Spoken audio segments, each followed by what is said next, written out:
And the way I see 1916 is it has the same scale as, for example, the Zapatista uprising. If any of you remember that in Mexico when was it, 1995? You know, when the Zapatistas tried to take over their part of Mexico. Serious attempt. And the point is that the rising became much less than it was, mainly because of the British twigs, the landing of guns, and so on.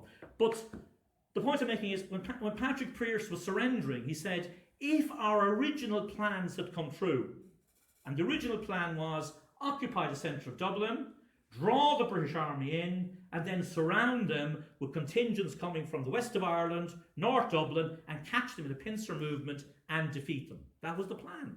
And it went astray because obviously the guns didn't arrive, and so on. So it wasn't a blood sacrifice, it was a serious attempt at rebellion. It was also, we were told when we went to school, so when I went to school, that there was nobody for the rising. They were spat at. And, you know, that people were against them.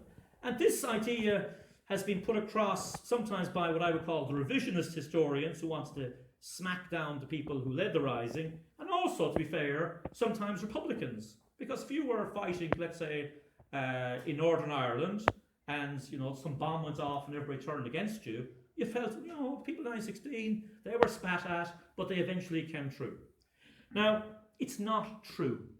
The rising had significant, not majority, but significant support.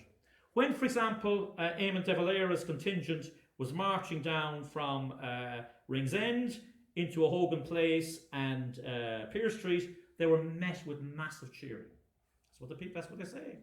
There was a journalist called Mackenzie from Canada came to Dublin in just after the rising, and he said there was great support in the poorer quarters of Dublin.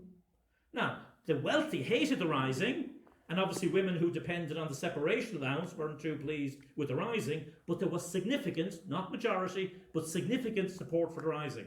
One reason was because the Brits had just tried to conscript Irish men in December to fight their war, so people weren't very happy with the rising. With the empire. Okay, now